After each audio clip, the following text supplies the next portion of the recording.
dalam berpikir matematis ini, kemampuan manusia dalam menggunakan akal untuk memahami lingkungannya. Menurut Hasdi Haryanta, menyatakan bahwa penalaran merupakan suatu corak atau cara seseorang menggunakan nalarnya dalam menarik kesimpulan sebelum akhirnya orang tersebut berpendapat dan dikemukakannya kepada orang lain. Kemampuan penalaran matematis ini membantu siswa dalam menyimpulkan dan membuktikan suatu pernyataan, membangun gagasan baru, sampai menyelesaikan masalah-masalah dalam matematika. Selanjutnya, indikator kemampuan matematis. Yang pertama itu menarik kesimpulan logis, kedua memberikan penjelasan dengan model, fakta, sifat-sifat, dan hubungan, ketiga memperkirakan jawaban dan proses solusi, keempat menggunakan pola dan hubungan untuk menganalisis suatu situasi matematis, yang kelima yaitu menyusun dan mengkaji konjektur, keenam merumuskan lawan, mengikuti aturan interferensi, memeriksa validasi argumen, dan keenam menyusun argumen yang valid, dan terakhir menyusun pembuktian langsung, tak langsung, dan menggunakan induksi matematis. Dan selanjutnya ada macam-macam penalaran matematis. Dalam penalaran matematis ini dibagi menjadi dua, yaitu penalaran induktif dan penalaran deduktif. Penalaran induktif sendiri ini adalah penalaran dari hal-hal spesifik ke umum. Maksudnya, di mana penalaran induktif ini merupakan suatu kegiatan atau proses untuk menarik suatu kesimpulan untuk membuat suatu pernyataan baru yang bersifat umum berdasarkan beberapa kenyataan khusus yang diketahui kebenarannya. Dan yang kedua itu ada penalaran deduktif, di mana penalaran dari hal umum ke yang spesifik, di mana kita akan menganalisa suatu permasalahan, dimulai dari menganalisis ciri-ciri umum dari sebuah permasalahan yang dikemukakan. Penalaran deduktif sendiri adalah suatu proses dari aktivitas berpikir untuk menarik kesimpulan dari bentuk umum ke khusus. Biasanya penalaran ini memberikan penjelasan terhadap model, fakta, sifat, hubungan, atau pola yang mengajukan ke lawan, contoh mengikuti aturan intervensi, memeriksa validitas argumen, membuktikan dan menyusun argumen yang valid, merumuskan definisi, dan menyusun pembuktian langsung, pembuktian tak langsung, dan pembuktian dengan induksi matematik. Selanjutnya ada faktor-faktor yang mempengaruhi kemampuan penalaran matematis. Yang pertama itu ada faktor internal, di mana faktor internal ini dibagi menjadi dua, yaitu faktor jasmani dan faktor psikologi. Di mana faktor jasmani ini kondisi umum jasmani yang memadai baik bersifat bawaan maupun yang diperoleh, dapat mempengaruhi semangat dan intensitas dalam mengikuti pelajaran dan hasil belajarnya. Hal ini meliputi panca indera yang sehat, tidak mengalami cacat atau gangguan tubuh, cacat atau gangguan tubuh, sakit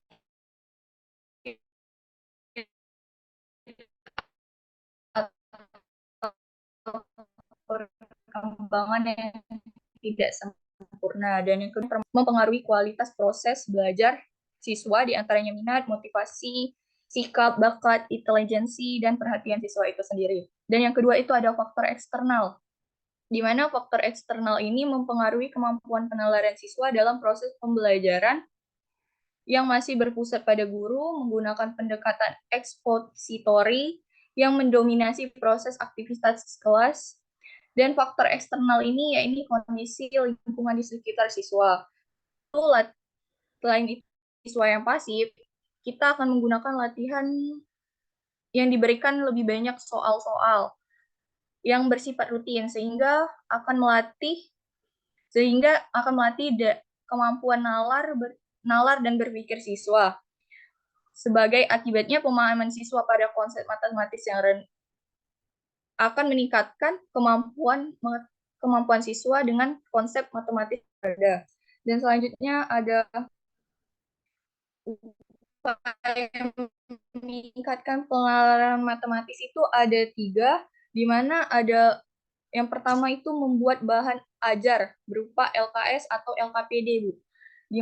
Yang dimaksudkan sebagaimana kita dalam pedoman umum pengembangan bahan ajar, LKS atau LKPD ini berisi tugas yang harus dikerjakan oleh siswa, berisi materi, ringkasan, dan petunjuk pelaksanaan tugas pembelajaran yang mengacu pada kompetensi dasar yang harus dicapai.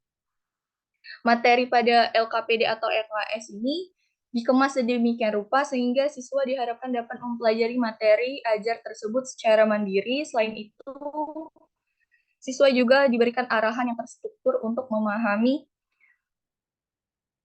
materi. Dan yang kedua itu adalah menggunakan model pembelajaran learning cycle atau siklus belajar, di mana model pembelajaran yang berpusat pada siswa, model pembelajaran siklus ini pertama kali dikenalkan oleh Robert Karpus dalam Science Curriculum Improvement Study atau SCIS. Siklus belajar merupakan salah satu model pembelajaran dengan pendekatan konstruktivis yang pada mulanya terdiri atas 3 tahap, yaitu eksplorasi, pengenalan konsep, dan penerapan konsep. Pada proses selanjutnya ada 3 tahap tersebut akan mengalami pengembangan. Dan yang terakhir ada menggunakan model pembelajaran di mana salah satu model pembelajaran ini dapat dijadikan pilihan oleh guru dalam kegiatan pembelajaran di kelas, yakni model connecting, organizing, dan reflecting, dan extending, atau disebut CORE. Adapun penjelasan tahapan dari model pembelajaran ini, menurut informasi, akan menghubungkan pada kegiatan lama dan kegiatan baru. Jadi, konsep pembelajaran menggunakan model pembelajaran core ini adalah menggabungkan konsep lama dan konsep baru. Sekian dari saya, terima kasih.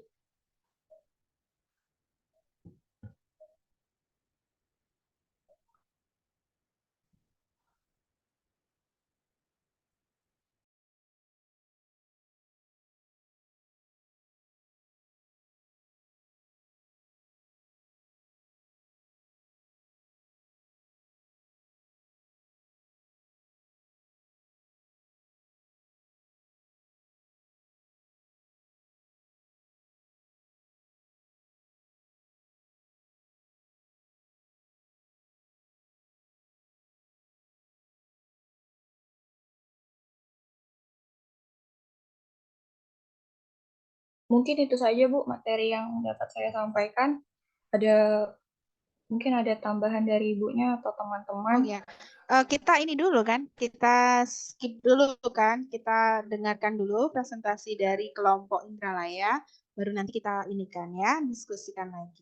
Oke, terima kasih Vianet sudah presentasi untuk kemampuan pemecahan masalah ini.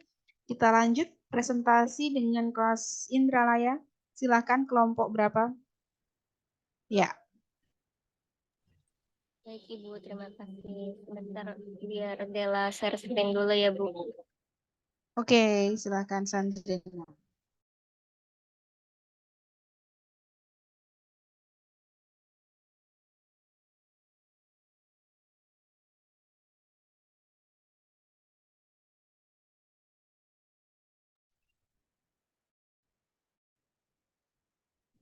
Ya, apakah suara saya jelas didengar?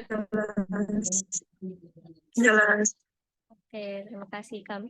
Sebelumnya saya dan juga Dela dari kelas Indralaya, materi pada hari ini tentang kemampuan pemecahan masalah dalam pembelajaran matematika.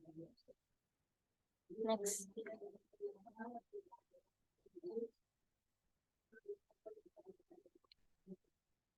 Perkenalkan, saya Sandrina Putria Taila sebagai moderator dan juga penyaji, dan juga Dela Puspitasari sebagai penyaji. Untuk materi pada materi kali ini, kami mencakup pengertian aspek-aspek, faktor, indikator, manfaat, serta strategi dalam kemampuan pemecahan masalah dalam pembelajaran matematika. Untuk yang pertama, pengertian aspek-aspek dan faktor itu akan dijelaskan oleh Dela Puspitasari. Kepadanya disilahkan. Oke, terima kasih atas kesempatannya. Jadi di sini saya akan menjelaskan tentang pengertian kemampuan pemecahan masalah. Di sini ada beberapa menurut para ahli. Yang pertama itu menurut NCCM 2018, di mana pemecahan masalah itu merupakan keterlibatan individu dalam menyelesaikan permasalahan, di mana metode untuk menentukan solusinya itu tidak diketahui. Yang kedua, menurut Sumarmo 2000, pemecahan masalah itu adalah suatu proses untuk mengatasi kesulitan yang ditemui untuk mencapai suatu tujuan yang diinginkan. Yang ketiga itu menurut Muntahi 2007, mengatakan bahwa pemecahan masalah matematis adalah suatu aktivitas kognitif yang kompleks yang disertai sejumlah proses dan strategi. Menurut Stark 2012, pemecahan masalah ini adalah upaya orang-orang untuk mencapai tujuan karena mereka tidak mempunyai solusi secara otomatis. Nah, jadi dari kesimpulan menurut para ahli ini, kesimpulan dari kemampuan pemecahan masalah itu adalah kemampuan individu dalam menerapkan pengetahuan, keterampilan, dan pemahamannya untuk menemukan solusi penyelesaian dari suatu situs yang tidak biasa.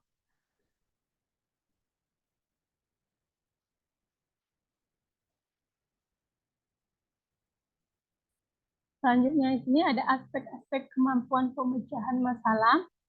Di sini menurut Book 2002, terdapat 4 aspek dalam pemecahan masalah. Di mana yang pertama itu bersikap hati-hati. Nah, maksudnya di sini individu itu perlu melakukan analisis masalah secara seksama sebelum melakukan pemecahan masalah. Nah, pemecahan masalah ini terjadi menuntut individu mampu mengenali masalah sehingga individu itu dapat merumuskan permasalahan secara bijaksana. Untuk yang kedua ini, disiplin diri. Maksudnya ini pemecahan masalah ini memerlukan pemikiran yang optimal terus-menerus. Sehingga individu itu akan merasakan bahwa pentingnya permasalahan untuk dipecahkan. Yang ketiga ini sistematik dalam menghadapi dan memandang masalah. Nah, pemecahan masalah yang tidak berlalu adalah upaya yang sistematik dalam menghadapi dan memandang masalah yang baik. Yang keempat, tidak menghindar dari masalah. Nah, maksudnya ini individu itu harus menyelesaikan masalah, jangan menghindar dari masalah, karena dampak dari menghindari masalah itu akan terhambat dan tidak terselesaikan.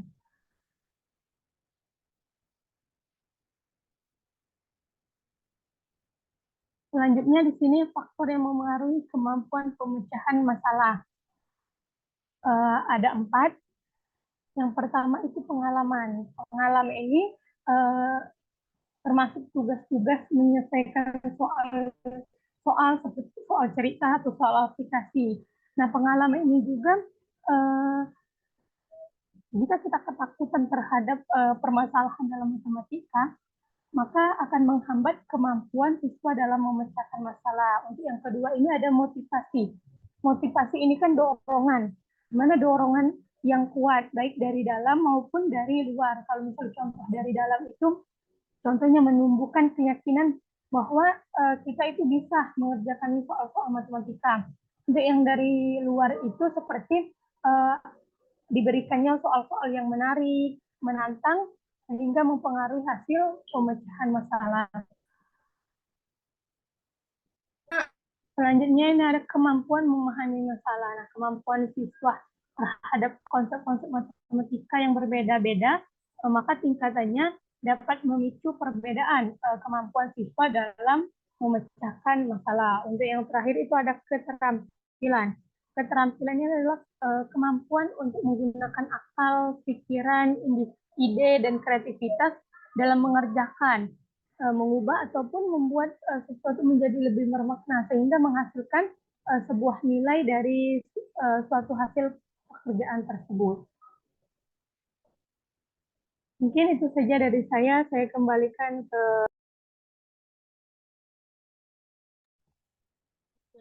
Terima kasih Dela. Jadi itulah tadi ya teman-teman dari pengertian aspek-aspek dan juga faktor yang mempengaruhi dari kemampuan pemecahan masalah pada matematika.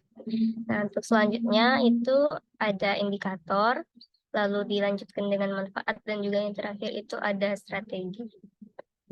Untuk indikator kemampuan pemecahan masalah ini, kami mengambil dari menurut Poyat tahun 1973. Dia merincikan bahwa indikator kemampuan pemecahan masalah itu terdiri dari 4. Yang pertama itu memahami masalah. Memahami masalah, peserta didik ini dapat paham akan suatu masalahnya dan juga mampu menyelesaikan masalah dengan benar, yang meliputi seperti mengidentifikasi apa yang mereka ketahui masalahnya, mengidentifikasi apa yang mau dicari, lalu mengabaikan apa saja masalah yang tidak relevan yang berkaitan dengan permasalahan tersebut. Yang kedua itu membuat rencana pemecahan masalah. Kemampuan menyusun rencana pemecahan masalah ini bergantung dengan pengalaman peserta didik untuk menyelesaikan suatu permasalahan. Semakin beragam masalah yang didapat, maka semakin kreatif juga peserta didik untuk menyusun rencana penyelesaian masalah itu. Selanjutnya yang ketiga itu melaksanakan rencana pemecahan masalah. Pada tahap ini, peserta didik itu mulai menyelesaikan masalah dengan menggunakan cara yang mereka anggap paling tepat untuk menyelesaikan pemecahan masalah tersebut. Lalu yang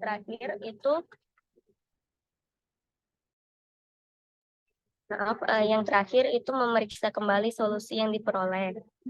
Jadi setelah peserta didik itu melakukan 3 tahap tadi, yang tahap terakhir yaitu memeriksa kembali solusi, maka peserta didik itu mengoreksi kembali jawabannya dengan percaya diri apakah jawaban yang sudah mereka lakukan itu sudah tepat atau mungkin masih ada keliru, bisa dibenarkan lagi gitu.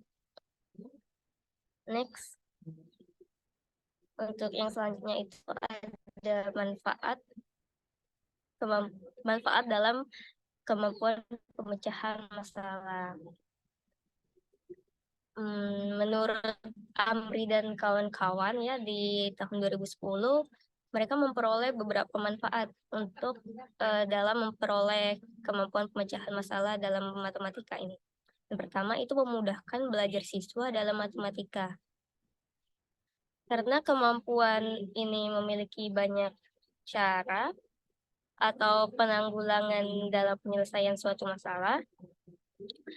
Lalu yang kedua itu dilatih untuk pengkajian masalah dengan menunjukkan cara berpikir secara inklusif dan logis.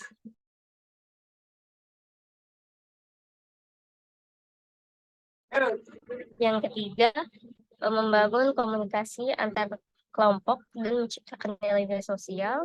Yang keempat, membantu siswa untuk menguasai konsep pembelajaran matematika. Dan yang terakhir, menuntun siswa untuk dapat menyelesaikan suatu permasalahan. Nah, dapat dikatakan kalau siswa atau peserta didik itu harus mampu menguasai beberapa kemampuan tersebut. Untuk apa? Ya, untuk memudahkan dalam menafsirkan konsep dari matematika itu sendiri. Untuk pembahasannya terakhir, itu ada strategi pemecahan masalah dalam matematika. Terdapat beberapa cara strategi pada kemampuan pemecahan masalah. Yang pertama, kita mencoba-coba. Strategi ini tuh digunakan untuk mendapatkan gambaran umum dari pemecahan suatu masalah tersebut. Proses yang dikatakan mencoba-coba ini, peserta didik dapat mencoba untuk untuk memecah permasalahan dalam matematika. Untuk proses mencoba-coba ini tentunya tidak langsung berjalan dengan mulus ya, pastinya ada trial and error-nya, tidak selalu berhasil gitu, adanya gagal karena prosesnya itu. Tapi ya memang strategi ini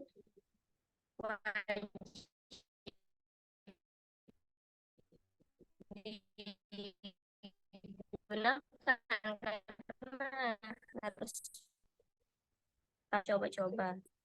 Karena kita tidak hanya membayangkan saja, kita bisa membuat diagram itu, apa yang kita pikirkan itu dapat kita tulis, kita tuang di dalam suatu kertas. Yang ketiga itu strategi ini berkaitan dengan penggunaan contoh-contoh khususnya yang lebih mudah dan juga lebih sederhana. Sehingga gambaran umum penyelesaian masalahnya lebih mudah dianalisis dan lebih mudah ditemukan. Yang keempat, membuat tabel. Strategi ini juga bisa kita gunakan untuk membantu dalam menganalisis permasalahan ataupun jalan pikiran kita, sehingga segala sesuatu itu tidak perlu kita bayangkan saja oleh otak kita dengan kemampuannya sangat terbatas. Yang kelima, menemukan pola. Yang keenam, memecah tujuan. Strategi ini berkaitan dengan pemecahan tujuan yang hendak kita capai. Tujuan pada bagian ini itu untuk dapat digunakan sebagai batu loncatan untuk mencapai tujuan yang sesungguhnya. Yang ketujuh, memperhitungkan setiap kemungkinan. 8, berpikir logis. 9, bergerak dari belakang. Maksudnya dalam strategi ini, kita mulai dengan menganalisis bagaimana cara kita untuk mendapatkan tujuan yang hendak kita capai. Dengan strategi ini, kita mulai proses pemecahan masalahnya itu dari yang kita inginkan atau yang kita tanyakan, lalu kita sesuaikannya dengan apa yang diketahui. Yang ke-10, mengabaikan hal yang tidak mungkin. Dari berbagai alternatif yang ada, alternatif yang sudah jelas-jelas tidak mungkin itu kita coret atau kita abaikan saja. Sehingga perhatian kita itu tercurah sepenuhnya untuk hal-hal yang tersisa dan yang mungkin saja gitu. Jadi yang tidak mungkin kita abaikan saja, kita coret saja. Yang terakhir, menyusun model matematikanya. Nah, dengan strategi tadi, menyusun model matematika, masalah yang ada diubah dahulu menjadi kalimat atau model matematika, sehingga dapat diselesaikan dengan pengetahuan matematika yang hasilnya nanti ditafsirkan lagi ke masalah awal. Untuk para peserta mempelajari strategi pemecahan masalah ini sangat penting karena digunakan atau dimanfaatkan ketika mereka terjun langsung di masyarakat ataupun mereka mempelajari dengan mata pelajaran lainnya. Mungkin itu saja dari beberapa indikator manfaat dan juga strategi.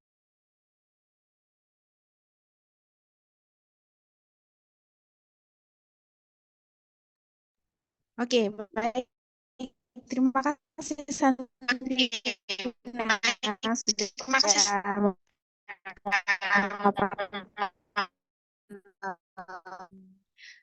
terkait dengan background. Oke, baik. Jadi terkait dengan yang sudah disampaikan oleh kelompok Palembang dan kelompok Indralaya tadi, sudah benang merah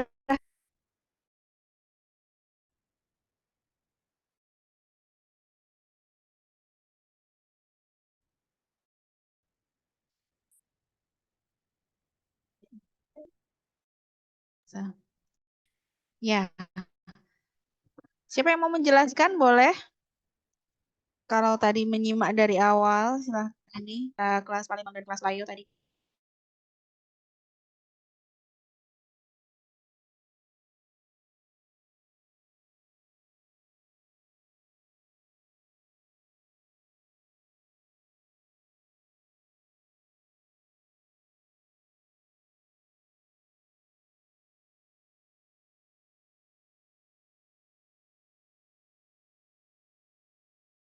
Silakan boleh resen.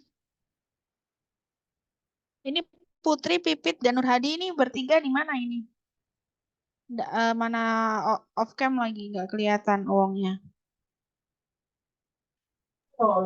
Maaf Bu, sebelumnya jaringan kami di sini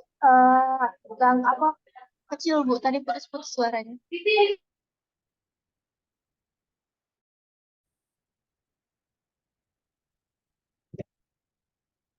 Kalian di mana kalian?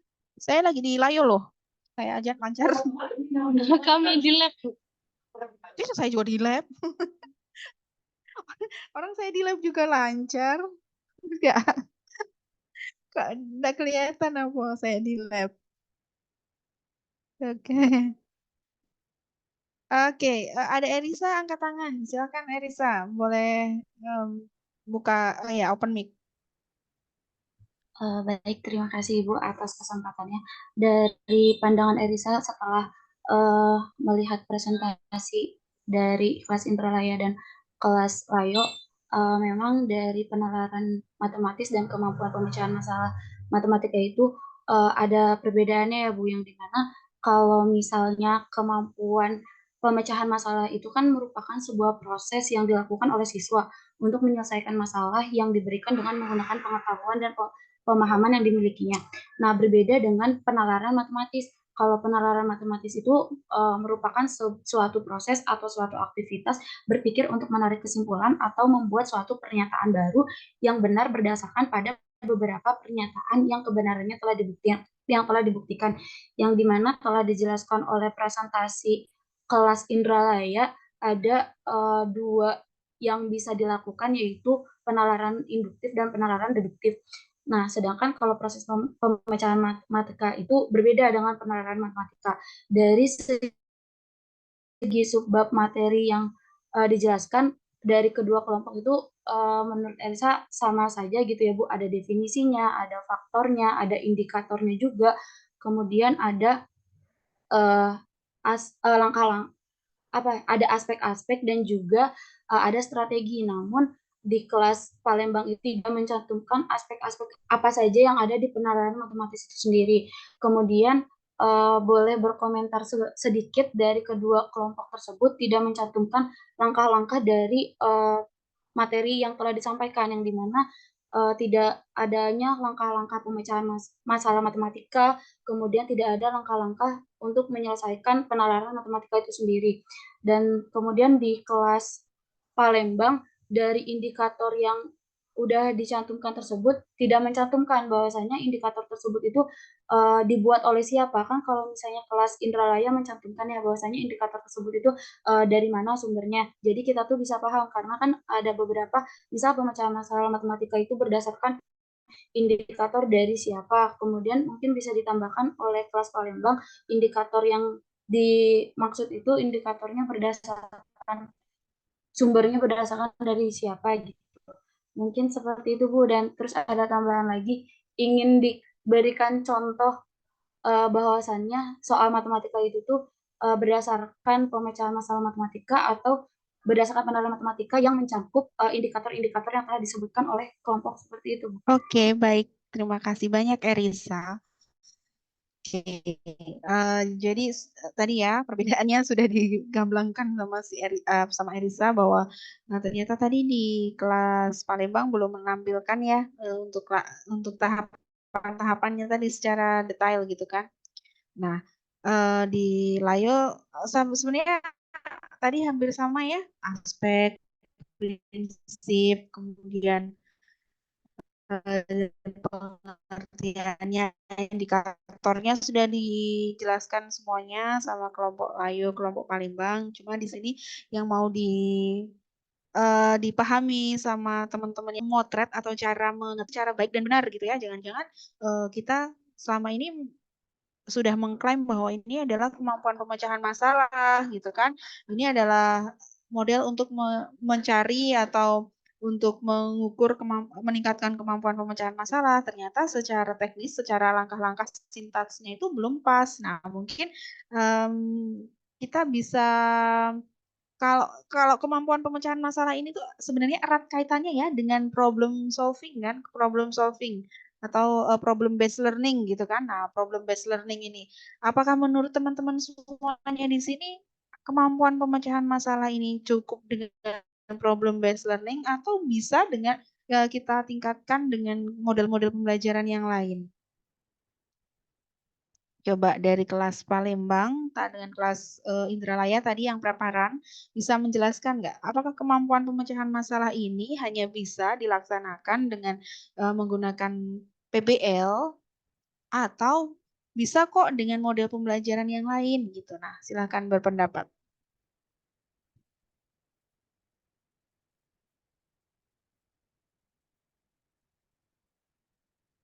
Vianet, gimana kalau menurut Vianet?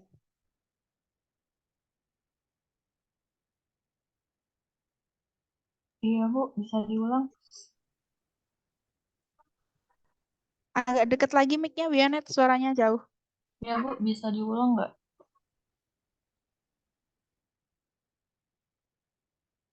Iya. Gimana? Nggak kedengeran. Kayaknya tadi bisa diulang nggak? Pemecahan masalah itu apakah hanya bisa diterapkan gitu ya, bisa dimaksimalkan dengan menggunakan problem based learning saja, atau bisa juga kok dengan model pembelajaran yang lain. Nah, menurut Wianet tadi sebagai presenter bagaimana?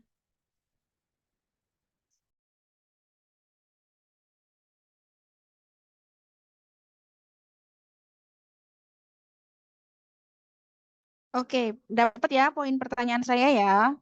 Yang teman-teman lain boleh dicari juga jawabannya. Kira-kira kalau menggunakan model pembelajaran yang lain selain PBL, itu apa gitu ya yang bisa kita gunakan untuk meningkatkan kemampuan pemecahan masalah. Supaya kita bisa tergambar gitu kan. Pemecahan masalah itu kalau nggak pakai PBL itu bagaimana gitu kan, bisa kita desain lagi untuk langkah-langkah pembelajarannya. Siapa yang mau berkomentar? Jawab. Kemampuan penalaran itu hanya program based learning saja. Banyak metode yang bisa kita gunakan seperti pembelajaran berbasis proyek, diskusi, eksperimen, dan itu juga bisa membantu memperkuat kemampuan penalaran siswa.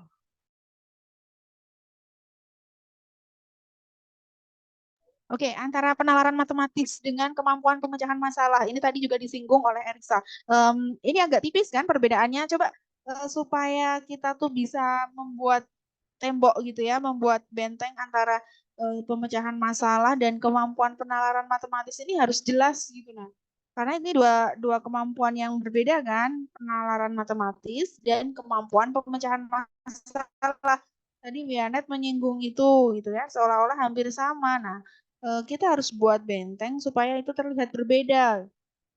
Coba Vianet jangan pakai penalaran matematis. Ya, coba ulangi lagi. Itu kita tidak harus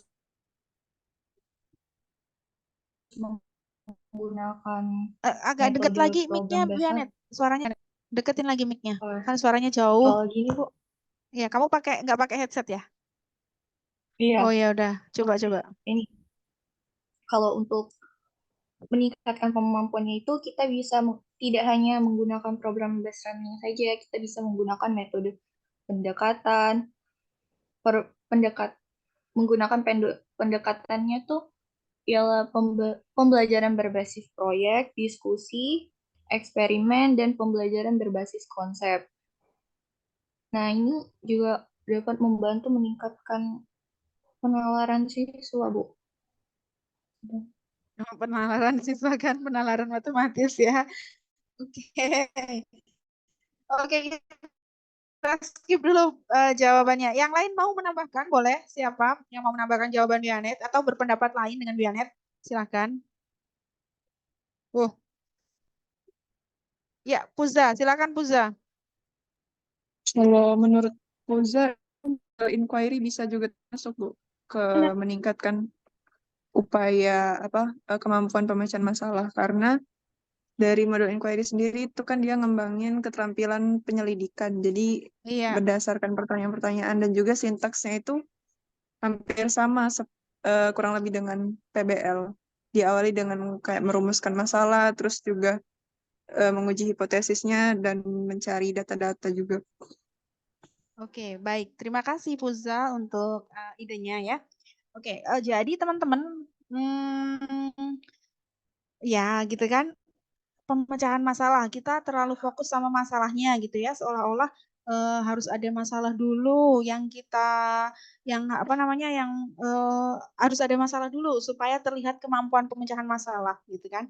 Nah, padahal kalau inquiry ini ya bisa jadi masalah yang ditawarkan, tapi juga ada satu tujuan dari penyelidikan yang mau kita apa namanya kita buktikan gitu ya. Jadi tidak melulu itu masalah yang perlu solusi, tetapi sesuatu hal yang perlu pembuktian. Nah, jadi kalau kemampuan pemecahan masalah ini memang karena namanya masalah kan, namanya masalah. PBL juga dia berbasis masalah. Memang itu erat kaitannya. Kemampuan pemecahan masalah sering kali dikaitkan dengan PBL. Tetapi bisa kok selain PBL itu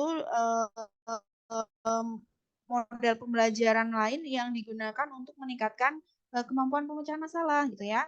Apa saja Bu? Semuanya bisa gitu ya. Semuanya model-model pembelajaran yang ada sekarang itu memang difungsikan atau dimaksimalkan untuk meningkatkan kemampuan pemecahan masalah siswa gitu ya. Jadi semua model bisa, nggak hanya inquiry gitu, nggak hanya inquiry, discovery, bahkan computer based learning gitu ya, yang kita pakai komputer, basicnya pakai komputer itu juga bisa kita manipulasi gitu ya. Kita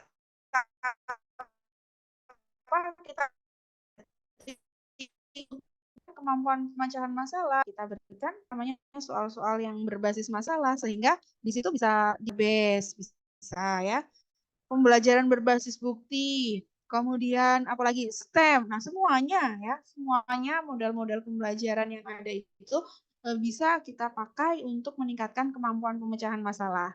Yang jelas poinnya tadi kan, kemampuan pemecahan masalah itu kan ada beberapa indikator, ya kan? Nah, indikator itu yang tidak boleh tidak boleh lepas gitu ya, tidak boleh diabaikan, sangat diperhatikan ketika teman-teman semuanya nanti mau meneliti tentang kemampuan pemecahan masalah. Jadi nggak harus pakai PBL, mau pakai yang lain boleh. Bu, kalau mengerjakan soal-soal biasa masalah gitu ya, mau pakai soal-soal rutin gitu, apakah bisa kita melihat kemampuan pemecahan masalah? Bisa,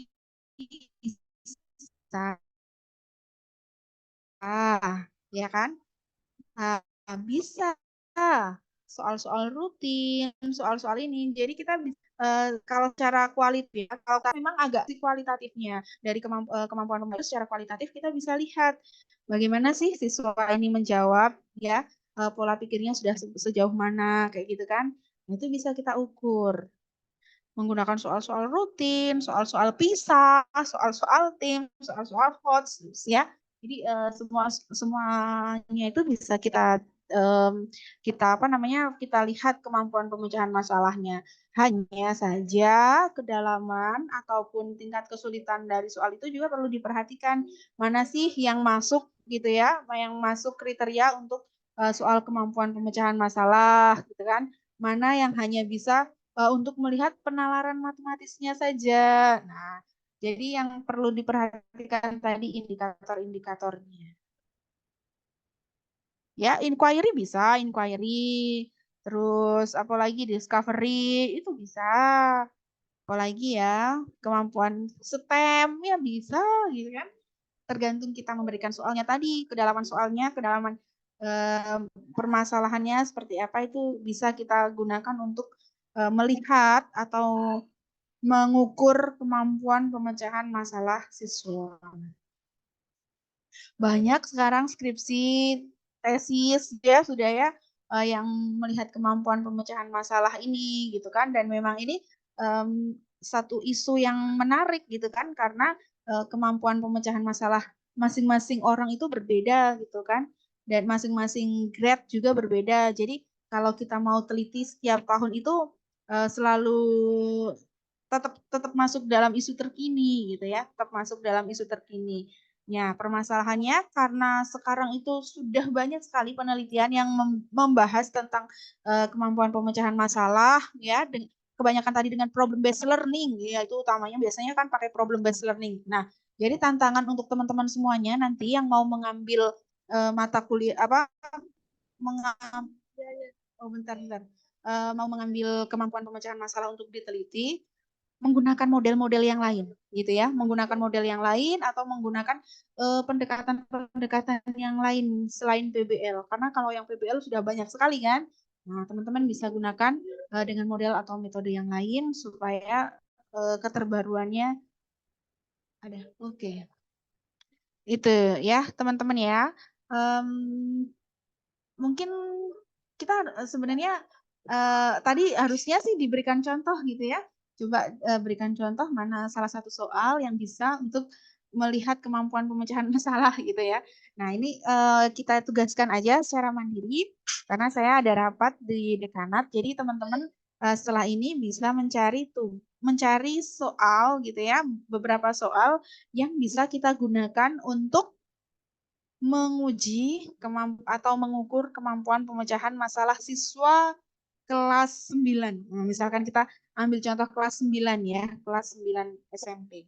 Oke, jadi silakan masing-masing buat minimal 2 soal berbentuk cerita tentunya yang bisa digunakan untuk mengukur kemampuan pemecahan masalah ya. Terus kita cantumkan di resume hari ini. Ya, semuanya sudah masuk ke e-learning-nya kan? E-learning nilai-nilai. Nah, nanti saya buatkan kolom di situ untuk mensubmit ya, untuk mensubmit tugasnya. Gitu ya, mohon maaf ya teman-teman ya, karena akan ada rapat, jadi saya minta izin kalian bisa teruskan pembelajarannya secara mandiri. Oke, terima kasih. Saya tutup. Bila taufiq wal hidayah. Wassalamualaikum warahmatullahi wabarakatuh. Waalaikumsalam. Waalaikumsalam warahmatullahi Terima wabarakatuh. kasih. Terima kasih Bu.